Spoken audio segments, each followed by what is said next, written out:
பேசலாமா லைவா? ஓகே. எல்லாருக்கும் வணக்கம். நான் தான் நிப்பாப் தமிழா. நேற்று இன்னைக்கு வந்து எங்கே வந்து நீங்கள் காணோம், உங்களை காணோம், ஆர் யூ சேஃப் அப்படின்னு நிறைய பேர் மெசேஜ் அனுப்புறீங்க. I am safe. அப்புறம் ஏன் ப்ரொட்டஸ்ட் நீங்கள் கோயம்புத்தூரில் ஒரு நாள் ஃபுல்லாக உட்காந்தீங்க, நைட்டு ஏன் கிளம்பி போயிட்டீங்க, உங்களுக்கு ஏதாவது ப்ரெஷராக? எந்த ப்ரெஷரும் கிடையாது. நான் வந்து எல்லோரும் வந்து நீங்கள் பயப்பட்டுட்டீங்களான்னு கேட்டாங்க. நான் பயப்பட்டுட்டு அங்கேருந்து போகல, நான் ரொம்ப புண்பட்டு அங்கேருந்து போயிட்டேன். இதுதான் உண்மை. என்ன விஷயம்னா, இந்த ஜல்லிக்கட்டு எப்படி ஆரம்பிச்சுது, இந்த போராட்டம் எப்படி ஆரம்பிச்சுன்னா, மிருகநல ஆர்வலர்கள் கேஸ் போடுறப்ப அதை எதிர்த்து பிஆர் ஐயா 2006 அப்படியே சண்டை போட்டே வர்றாரு அவங்க கூட. 2008, 12 சிவசேனாதிபதி, ஜல்லிக்கட்டு ராஜேஷ், இந்த மாதிரி நிறைய பேர் இதில் இருக்காங்க. இவங்கெல்லாம் இதுக்காக போராடிட்டே வரப்போ 2015 இவங்களை நான் சந்திக்கிறேன். இந்த விஷயமா பேசி இதுக்கு ஏதாவது ஒரு தீர்வு கிரியேட் பண்ணும் அப்படின்னு நினைக்கிறேன். 2016 நான் பிலீவ் பண்ணுறது ஒன்று தான். 2012 இறைவா, 14 வாடி புள்ள வாடி, அதே மாதிரி 16 வந்து இந்த விஷயத்தை நம்ம ஃபோக்கஸ் பண்ணுவோம் அப்படின்னு சமுதாயத்தில் நடக்கும் ஏதோ ஒரு பிரச்சனைக்காக குரல் கொடுப்பதை தொடர்ந்து ஆரம்பத்துலேருந்தே செஞ்சுட்டு இருக்கோம். அதன்படி டக்கரு அப்படின்னு ஜல்லிக்கட்டை ஃபோக்கஸ் பண்ணி ஃபார்மர்ஸோட வியூவில் இருந்து ஒரு வீடியோ போடுறோம். அதுதான் டக்கரு. அதாவது என் தலைவன் பாரதியை போல கவிதைகள் மூலம் இசையை கலந்து அது மூலமாக மக்களுக்கு விழிப்புணர்வு இல்லை சமூக அக்கறை கொண்டு பாடல்கள் ஏற்றுவது, இதுதான் என்னுடைய நோக்கம். அப்படி வந்த பாட்டு டக்கரு. இதை தொடர்ந்து டிசம்பர் மாதம் இந்த மாதிரி இப்படியே போயிட்டே இருக்குது. ஜல்லிக்கட்டு நடக்குமா நடக்காதா? ஜனவரியில் 4ஆம் தேதி 5ஆம் தேதி மெரினா ப்ரொட்டஸ்ட் நடந்ததுக்கு அப்புறமா திரைப்பட நடிகர்கள் நிறைய பேர் அதுக்கு முன்னாடி நாள் வரைக்கும் வர நிறைய பேர் திடீர்னு அவங்களுக்கு தமிழங்கிற உணர்வு இருக்கிறனால தான் பேசுகிறாங்க. யாரையும் தப்பு சொல்லலை. எல்லாரும் இதை தமிழனோட பிரச்சனை அப்படின்னு போகிறப்ப நான் என்ன பண்ணுறேன்னா, பிஆர் ஐயாவும் சேனாதிபதியும் தான் ரியல் ஹீரோஸ், அவர்கள் பின்னாடி போகணும் எல்லாரும் அப்படின்னு சொல்லி அவங்க 2 பேரையும் பாப்புலரைஸ் பண்ண ஆரம்பிச்சது அந்த கட்டத்திலேருந்து. நான் அது ஏன் பாப்புலரைஸ் பண்ணேன்னா, மக்கள் கடைசியில் ஒரு ஒப்பீனியன் லீடரை தேடுவாங்க. அப்படிப்பட்ட ஒப்பீனியன் லீடரை திடீர்னு யாரோ ஒரு நடிகர்கிட்ட இது என்ன பிரச்சனைன்னு கேட்குறப்ப, அவருக்கு ஜல்லிக்கட்டுக்கான பிரச்சனைன்னு சொல்லாமல் நிறைய விஷயங்கள் என்ன வேணால் நடந்துடலாம்னு சொல்லி இவங்க 2 பேரையும் ஃபோக்கஸ் பண்ணி அதுலேருந்து உங்களுக்கு நிறைய நேஷனல் மீடியா எல்லா இடத்துலையும் உங்களோட கருத்துக்களை நீங்கள் பார்த்தீங்க. ஸோ இதுதான் எங்களுடைய விஷயம். 2016 அலங்காநல்லூரில் அந்த ஒரு சைலண்ட் ரேலி நடக்குது. அதை தொடர்ந்து தொடர் போராட்டமாக இது மாறிக்கொண்டிருக்கிறது. முதல் 2 நாள் நான் அலங்காநல்லூரில் இருந்தேன். அடுத்த நாள் சென்னை மெரினா போனேன். அடுத்த நாள் கோயம்புத்தூர் போய் உட்காந்து காலையிலேருந்து நைட் வரைக்கும் அங்கேயே உட்காந்துருந்தேன். இதெல்லாம் எதுக்கு அப்படின்னா இந்த போராட்டம் அமைதி வழியாக நடக்க வேண்டும், அறப்போராட்டமாக இருக்க வேண்டும், ஜல்லிக்கட்டு வேண்டும் அப்படிங்கிற கோரிக்கையை வலியுறுத்தி இப்படி போயிட்டு இருந்துச்சு. கோயம்புத்தூரில் காலையிலேருந்து சாயங்காலம் வரைக்கும் நல்லா போயிட்டு இருந்துச்சு.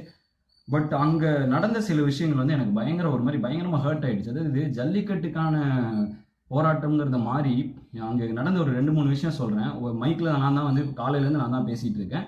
எல்லாரும் அங்கே தெளிவாக இருக்காங்க. ஏன்னா அவ்வளோ மாணவர்கள், பெற்றோர்கள், ஆசிரியர்கள் எல்லாரும் உட்காந்துருக்காங்க. எல்லாரும் தெளிவாக இருக்காங்க. ஜல்லிக்கட்டுக்கு வேண்டும் தீர்வு. நான் அந்த வீடியோ கூட எடுத்து போஸ்ட் பண்ணுறேன். அதுதான் எங்களுக்கு வேண்டும் அப்படிங்கிறாங்க. நிறைய பேர் வேறு கருத்துக்களை பேசுகிறாங்க. அப்போ திடீர்னு ஒரு 10 பசங்க என்ன அண்ணே நீங்கள் இங்கே போராடாதீங்க, அங்கே போராடுங்க. இல்லைப்பா எங்கே உட்காந்தா என்னப்பா, இல்லை அங்கே எங்கே மைக் இருக்கு பேசுங்க. அங்கே என்ன மேட்டர்னு பார்த்தீங்கன்னா அங்கே சம்மந்தமே இல்லாத ஒரு விஷயம் நடந்துகிட்டு இருக்கு. என்னன்னா, தேசிய கொடியை சுற்றி அதை கீழே போடுறது, தேசிய கொடியை மிதிக்கிறது, இந்தியாவே எங்களை வஞ்சித்து விட்டா இப்படி பேசுறது. என்ன சொன்னாலும் நான் ஒரு இந்தியனுங்கிறதுலேருந்து ஒரு மாற்று கருத்தே இல்லை. இந்த மாதிரி தேசிய விரோத செயலுக்கெல்லாம் நான் துணை போக மாட்டேன். அதை அவங்க கிட்ட தெளிவாக சொல்லிட்டேன்.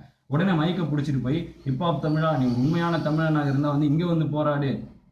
எனக்கு ஒரு மாதிரி பயங்கர புண்பட்டுட்டேன். என்ன நடக்குது இந்த ப்ரொட்டஸ்ட்குள்ள அப்படின்னு. இன்னொரு இடத்துல பார்த்தீங்கன்னா ஒருத்தர் மைக்கில் கோரிக்கை சொல்றாரு.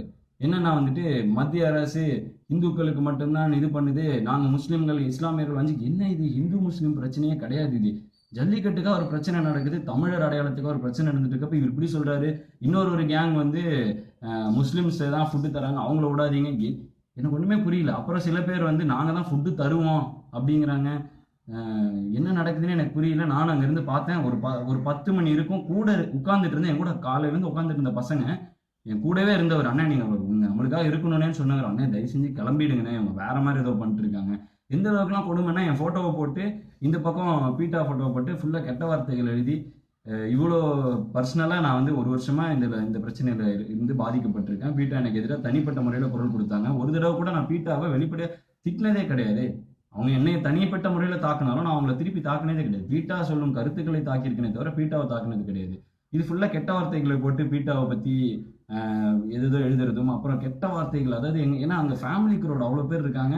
திடீர்னு யார் அந்த ஆட்கள்னே தெரியல. திடீர்னு கருப்பு சட்டை போட்டு ஒரு 20 பேர் உள்ள வராங்க, வந்து ஃபுல் கெட்ட வார்த்தையில மோடி மோடின்னு ஏதோ பேசுறாங்க. எனக்கு வந்து யார் இவங்க, இவ்வளோ நேரம் நல்லா போயிட்டு இருந்துச்சு கூட்டம், திடீர்னு ஒரு கேங் வருது, இங்கேருந்து ஒரு கேங் வருது, யார் இவங்கன்னா ஒரு கேங் தனியாக வந்துட்டு தனித்தமிழ்நாடுன்னு ஒன்று வரைஞ்சிட்டு நம்ம என்னத்துக்காக போராடிட்டு இருக்கோம், இவங்கெல்லாம் வேற என்னமோ நடந்துட்டு இருக்கே அப்படிங்கிற ஒரு ஒரு ஒரு இதில் வந்துட்டு ரொம்ப புண்பட்டுட்டேன். அதனால தான் இதுலேருந்து கிளம்பி வந்தேன். சென்னையிலேருந்து கோயம்புத்தூர்லேருந்து மதுரை போகலாம் அப்படின்னா நடுவில் வந்து பிஆர்ஐ ஃபோன் பண்ணி நம்மளுக்கு நிரந்தர தீர்வு வந்துடும், நம்ம வெற்றி பெற போகிறோம் அப்படின்னாரு. சூப்பர் அப்படின்னு சொல்லிட்டு போயிட்டு இருந்தேன். அதுக்கப்புறம் பார்த்தா நடந்த விஷயங்களே எல்லா இடங்களையும் நடந்துட்டு இருக்கிற விஷயமே வேற. ஒரு கூட்டம்லாம் அங்கே ஒரு 10 மைக் வச்சுட்டு ஒருத்தர் ஒரு கொள்கையை சொல்லிட்டு இருக்காங்க. ஒருத்தர் வந்து என்கிட்ட இந்த கூட்டத்தில் பெப்சி கோக்கை பேன் பண்ணாட்டி நான் செத்துருவேன் அப்படிங்கிறான் ஒருத்தன். பெப்சி கோக்கை பேன் பண்ணனா இது இந்தியா ஃபுல்லாக பேன் பண்ணணும். சரி ஓகே, உனக்கு பெப்சி கோக்கை வேணான்னா நீ குடிக்காத, யாரையும் வாங்க சொல்லாத, கடைக்காரங்களும் வாங்காமல் இருந்தால் பெப்சி கோக், ஏன்னா 3 நாளில் 70% சரிவுன்னு ஏதோ சொல்கிறாங்க. இந்த மாதிரி கூட யோசிக்கலாம் ஸ்மார்ட்டாக. அதை விட்டு நான் வந்து செத்துடுவேன், பெப்சி கோக்கை நம்மளை அழிக்கிறாங்க, இது ஏன் வந்து என்னத்துக்காக போராடுறோன்னு தெரியாமல் கொள்கையே இல்லாமல், ஏன்னா காலையிலேருந்து சாயங்காலம் வரைக்கும் தெளிவாக போயிட்டு இருந்துச்சு. திடீர்னு இந்த கூட்டம் யார், எங்கேருந்து வந்தாங்க, என்ன நடத்திட்டு இருக்காங்கன்னு எனக்கு ஒன்றுமே புரியல. நான் அங்கே இருந்த என் கூட அவ்வளோ நேரம் காலையிலேருந்து உட்காந்து இந்த பசங்க, அண்ணன் நீங்கள் கிளம்புங்கண்ணே, நீங்கள் ஒர்த்து இல்லைண்ணே, இது வேற மாதிரி ஆயிடுச்சுண்ணே அப்படின்னு சொல்லி நாங்களும் கிளம்ப போகிறோங்கிறாங்க. எனக்கு வந்து இவ்வளவு கஷ்டப்பட்டு 10 வருஷ காலமாக இந்த ஆட்கள் கஷ்டப்பட்டு கொண்டு வந்துட்டு இருந்த இந்த விஷயத்தை வந்து மாணவர்கள் சரியாக எடுத்துகிட்டு போயிட்டு இருக்காங்க. அதுக்கு சார்பாக பெற்றோர்களும் ஆசிரியர்களும் வந்து சப்போர்ட் பண்ணுறாங்க, நிறைய ஸ்டாஃப் ஸ்டூடெண்ட்ஸோடலாம் வராங்க. இவ்வளோ நடந்துட்டு இருக்கு. அப்போ அங்கங்கே ஒரு கூட்டம் முளைக்குது. திடீர்னு ஒரு சின்ன யானையில் ஒரு மைக் செட் போட்டு ஒரு ஆள் வராரு, கத்திட்டே வராரு. இது வந்து பயங்கர ஜல்லிக்கட்டுக்காக உட்காந்துருக்கிற கூட்டம், ஃபுல் கெட்ட வார்த்தை. தேசிய கொடியை வந்து எரிக்க போகிறேன்ட்டு என்ன என்ன எனக்கு ஒன்றுமே புரியல. நான் அப்பவே முடிவு பண்ணிட்டேன், இது வந்து ஜல்லிக்கட்டுக்காக போராடுறவங்க அந்த விஓசி பார்க் உள்ளே உட்காந்துட்டு இருந்தாங்க, அதுக்கு சம்மந்தமே இல்லாதவங்க அதுக்கு வெளியில் ஆன்டி சோஷியலாக ஏதோ பண்ணிட்டு இருக்காங்க. இத்தனை விஷயமும் போலீஸ் பாதுகாப்பு கொடுத்து எல்லாரையும் சேஃபாக நடத்திட்டு இருக்காங்க. அந்த இடத்துல தான் எனக்கு ரொம்ப ஹர்ட் ஆயிடுச்சு. என்ன ஒரு நல்ல விழிப்புணர்வுக்காக பண்ண விஷயம் வந்து இன்னைக்கு திசை இல்லாமல் எங்கேயோ போயிட்டு இருக்கே அப்படின்னு. எனக்கு மெரினால நான் போகல இது வரைக்கும், ஏன்னா அங்கே ஒரு 10 லட்சம் பேர் ஏதோ இருக்காங்க, 7 லட்சம் பேர் ஏதோ இருக்காங்கங்கிறாங்க. ஒரு 20 இடத்துல மைக்கு, எல்இடி ஸ்க்ரீனு, பாட்டு, டான்ஸு அப்படி இருக்குன்னாங்க. நான் இன்னும் போகல, ஏன்னா அதனால போகாதனால நான் அதை பற்றி பர்சனலாக சொல்லக்கூடாது. சென்னை வந்து சேர்ந்த உடனே இந்த வீடியோவை போடணும் அப்படின்னு வந்து எனக்கு வந்து என்ன பயங்கரமாக ஹர்ட் ஆகிட்டேன். எல்லாரும் தமிழனோட இது, தமிழனோட அது, தமிழனுக்கு அந்த பிரச்சனை இந்த பிரச்சனை. பட் இது வந்து ஜல்லிக்கட்டு நோக்கி தான் ஆரம்பித்த மாதிரி எனக்கு தோணுனால தான் நான் இதில் ஆக்டிவாக பார்ட்டிசிபேட் பண்ணிட்டு இருந்தேன். பட் இப்போ அது என்ன ஆயிடுச்சு அப்படின்னா வந்துட்டு தமிழன் பிரச்சனை கண்டிப்பாக அட்ரஸ் பண்ண வேண்டிய விஷயம் தான். பட் அது எத்தனை அட் த காஸ்ட் ஆஃப் வாட்டுங்கிறது தான் என் விஷயம். எத்தனை மாணவர்கள் உள்ள இருக்காங்க, அவங்க ஜல்லிக்கட்டுக்காக நினைச்சு அவங்க அப்பா அம்மாலாம் கூப்பிட்டு வந்து எல்லாரும் உட்காந்துட்டு இருக்காங்க. அங்கே ஒருத்தர் வந்து வேற ஒரு கொள்கையோட வந்து அங்கே ஒரு பரப்புரை செய்கிறாரு, பிட் நோட்டீஸ் தராங்க. இது மாதிரி இந்த மாதிரி ஹிந்துத்துவா ஏதோ போட்டு பிட் நோட்டீஸ் தராங்க. பயங்கர ஷாக்கிங்காக இருக்குது, என்ன இதெல்லாம் அப்படின்னு. அது மாதிரி இந்த மாதிரி மோடியை வந்து நம்ம இது பண்ணணும், அழிக்கணும் அப்படின்னு சொல்லி அவர் படத்தை போட்டு ஒரு எக்ஸ்மார்க் போட்டு அதில் என்னமோ இந்துத்துவா கொள்கையுடைய மோடி அழிக்க வேண்டும். எனக்கு பயங்கர ஷாக்கிங்காக இருக்குது. நான் யாரையும் சப்போர்ட் பண்ணல, யாரையும் திட்டவும் இல்லை. பட் வந்து இதுதான் சரியான இடமா? ஏன்னா மாணவர்கள் அத்தனை பேர் உட்காந்துட்டு இருக்கிற இடத்துல ஒரு நல்ல விதையை விதைச்சோம், ஜல்லிக்கட்டுக்காக நம்ம நாட்டு மாடுகளை காப்பாற்றணும்னு. அந்த விதைச்சு காடு வளர்ந்துருக்கிற இடத்துல இந்த மாதிரி விஷ விதைகளை விதைக்கிறது வந்து எனக்கு சுத்தமாக அதில் எனக்கு உடன்பாடு இல்லை. அதனால தான் அப்படியே கோயம்புத்தூர்லேருந்து கிளம்புனேன்.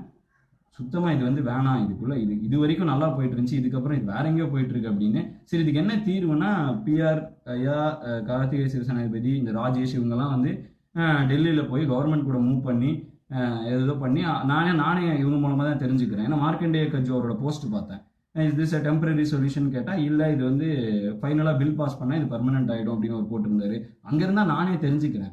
ஸோ வந்துட்டு இவங்க வந்து இன்னைக்கு வந்து ஈவினிங் ப்ரெஸ் மீட் வச்சிருக்காங்க, என்னையும் கூப்பிட்டாங்க, நீயும் வாப்பா தம்பி, நீயும் வந்து உட்காரு, நீயும் உன்னோட இதை கூட நீ அட்ரஸ் பண்ணலாம் அப்படின்னு சொல்லியிருந்தாங்க. ஏன்னா ஆரம்ப காலகட்டத்திலேருந்து நீ எங்கள் கூட இருக்க அப்படிங்கிற மாதிரி இந்த 4 பேருக்கு தான் அழைப்பு. பிஆர் ஐயா, சிவசேனாதிபதி என்ன, ராஜேஷ் என்ன, நான், இவங்க 4 பேருக்கு அழைப்பு. இன்னும் அவங்களே வந்து இந்த ஆர்டினன்ஸ் வச்சு இதனால என்ன நடக்கும், இதுக்கு அடுத்து என்ன கொண்டு போகலாம், இது என்ன, இது நிரந்தர தீர்வா, இது டெம்பரரியான சொல்யூஷன், அவங்களே என்ன முடிவு பண்ணல. அவங்களே நேரத்துலேருந்து இதை வந்து டிஸ்கஸ் பண்ணிட்டு இருக்காங்க, ஒரு மாதிரி ஸ்டேட்டஸ் போட்டு வந்துட்டு இருக்காங்க. அதை பார்த்தா நானே தெரிஞ்சுக்கிட்டு இருக்கேன். இந்த இடத்துல சம்மந்தமே இல்லாத கொள்கைகள் உள்ள கொண்டு வந்து பயங்கர ஆன்டி நேஷனலாக போயிட்டு இருக்கிற ஒரு விஷயம். அந்த மாதிரி பண்ணோம்னா அந்த அமைப்புகள் தனியாக போய் பண்ணலாம். இத்தனை மாணவர்கள், பெற்றோர்களோட லைஃப் அட் ஸ்டேக், அவ்வளோ பேர் அங்கே உள்ள வச்சுக்கிட்டு விஷ விதைகளை விதைப்பது கண்டிப்பாக அதுக்கு நான் உடன் போக மாட்டேன். என்னோட ஃபோட்டோ வச்சு பண்ணுறது சுத்தமாக எனக்கு பிடிக்கல. அதுவும் என் ஃபோட்டோ வச்சுட்டு கெட்ட வார்த்தைகள் எழுதுவது வந்து எனக்கு பிடிக்கல. ஏன்னா நான் அப்படிப்பட்ட ஒரு ஆள் கிடையாது. என்னதான் இருந்தாலும் இது வரைக்கும் நான் என்ன சொல்லிட்டு இருக்கேன்னா, யாரையும் திட்டக்கூடாது. ஏன்னா அதுதானே ஒரு ஒரு ஒரு சிவிலைஸ்டு ஒரு விஷயமா ஒரு பார்லிமெண்ட்ரியா பேசணும் இல்லையா? அன்பார்லிமெண்ட்ரி வேர்ட்ஸ் ஏன் நம்ம யூஸ் பண்ணணும்? இந்த போராட்டம் வேற எங்கேயோ போயிட்டு இருக்கோங்கிற ஒரு பயத்துல தான் வந்து நான் இதை பத்தி நேத்துல இருந்து சுத்தமா வெளில வந்துட்டேன். நல்ல தீர்வு வேணும் நானும் வேண்டிட்டு இருக்கேன். நான் ஜல்லிக்கட்டு நடக்கணும்னு எனக்கு ரொம்ப ஆசை. ஏன்னா இதுல நான் மாடு வச்சிருக்கேன், நான் பர்சனலா பாதிக்கப்பட்டிருக்கேன். பட் இந்த மாதிரி இத்தனை மாணவர்களோட உணர்வோட யாரோ இயக்கங்கள், அதுவும் சில விஷயங்கள்லாம் எனக்கு ரொம்ப ரொம்ப பேடா இருந்துச்சு. எதுதோ நடக்குது உள்ளுக்குள்ள, பல பாலிடிக்ஸ் நடக்குது. அதுவும் அதை வந்து அந்த மாணவர்களும் ஆசிரியர்களும் பெற்றோர்கள் அதுக்கு உண்டாகிறாங்க. அது common man, common youngsters, IT க்ரௌட்ல இருக்கவங்க, இவங்களுக்குள்ள இதெல்லாம் விதைக்கிறாங்களேங்கிறப்ப ரொம்ப கஷ்டமா இருக்கு. தேவையில்லாம திசை திருப்பி இன்னும் அதை பத்த வைக்கிறாங்க. இதுக்கு என்ன தீர்வுங்கிறது வந்து நீங்க அந்த பிரஸ் மீட்டுக்கு போனாதான் எனக்கே தெரியும். கார்த்திகனும் பிஆர்ஐயும் என்ன சொல்றாங்களோ அதுதான் அப்பதான் எனக்கே தெரியும். நான் அவங்க ஏதோ சொல்லி இப்போ அவங்களோட ஸ்டேட்டஸ்லாம் பார்த்தா நானே தெரிஞ்சுக்கிட்டு இருக்கேன். இப்படி இருக்கிற ஒரு விஷயத்துல இந்த போராட்டத்துக்கு வேற ஒரு கலர் அடிச்சு கொண்டு போறது வந்து எனக்கு அதுல உடன்பாடு இல்லை. அதனாலதான் நான் விலகிட்டேன். ஏன்னா வந்து என்னதான் பார்த்தாலும் போலீஸ் ப்ரொடெக்ஷன் இல்லாமல் இந்த ப்ரொடெஸ்ட் கூடி இருக்க முடியுமா? முதல்ல அலங்காநல்லூர்ல சைலண்ட் ரேலி போகணும்னு சொன்னப்ப ப்ரொடெக்ஷன் கொடுத்ததே போலீஸ் தான், ஆத்தரைஸ் பண்ணதே கவர்மெண்ட் தான். இந்த மாதிரி ஒரு விஷயம் இருக்கப்போ வந்துட்டு வேற ஏதோ விஷயம், இதுக்காக நான் கவர்மெண்ட் சப்போர்ட் பண்ணல, போலீஸை சப்போர்ட் பண்ணல, எந்த கட்சியை சப்போர்ட் பண்ணல. நான் உண்மையிலே ஒரு தமிழனா சொல்றேன். என்ன பிரச்சனை போராடுறோங்கிறத மறந்துட்டு என்னென்னமோ பேசுறோம், எதோ தீவிரவாதமா எதோ பேசுறோம், மதவாதமா பேசுறோம், அவனை கொல்லணும் இவனை கொல்லணும்னு பேசுறோம். அப்படிப்பட்ட ஒரு போராட்டம் வந்து எனக்கு சரியா படலை.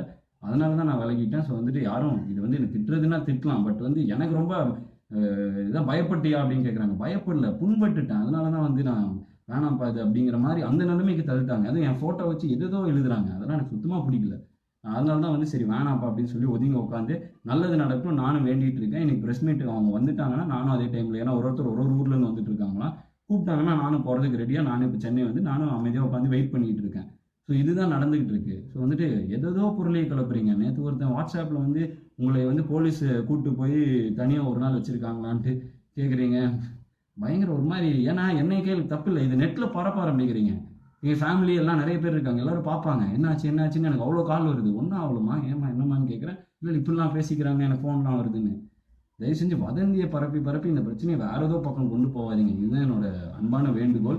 இதுக்கு நல்ல தீர்வு வந்து போராட்டம் வெற்றியில முடிஞ்சாதான் இத்தனை இளைஞர்களுக்கு இத்தனை மாணவர்கள் கூடினதுக்கு ஒரு மரியாதை கிடைக்கும்.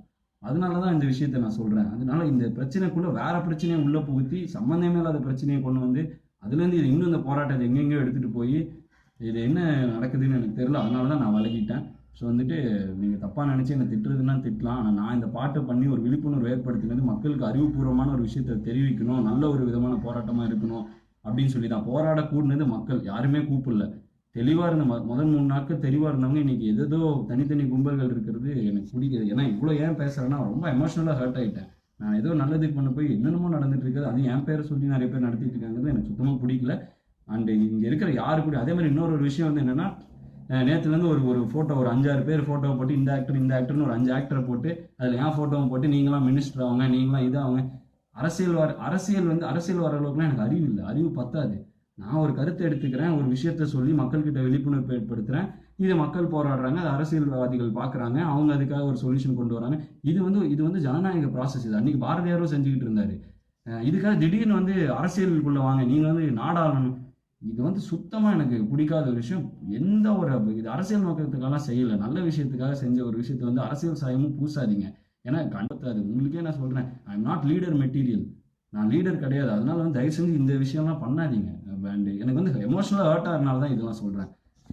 உண்மையிலே ஜல்லிக்கட்டுக்கு தீர்வு வேணும்னா இன்னைக்கு அந்த ப்ரெஸ் மீட் நானும் அதுக்காக தான் காத்துட்ருக்கேன், அவங்க என்ன வந்து சொல்ல போகிறாங்கன்னு நானும் அதை தான் பார்த்துட்டு இருக்கேன். ஸோ நான் அதுக்காக வெயிட் பண்ணிட்டு இருக்கேன். உண்மையிலே தீர்வு வேணும்னா அவங்க இந்த பிரச்சனையை 10 வருஷ காலமாக போராடிட்டு வந்தவங்க என்ன சொல்கிறாங்கன்னு கேட்குறது தான் எனக்கு சரின்னு படுது. அதனால தான் நான் அவங்களுக்காக வெயிட் பண்ணிட்டுருக்கேன். தயவு செஞ்சு என்னோட இதையே சொல்லியோ இது பண்ணியோ வேற ஏதோ கொள்கைகளை தயவு செஞ்சு பரப்பாதீங்க. நான் முழுக்க இந்த விஷயத்தில் இறங்குறது ஜல்லிக்கட்டு வேணுங்கிறதுக்காக, நாட்டு மாடுகள் காப்பாற்றப்பட வேணுங்கிறதுக்காக. இதில் வேற எந்த சாயமும் பூசாதீங்க, வேண்டி கேட்டுக்கொள்கிறேன்.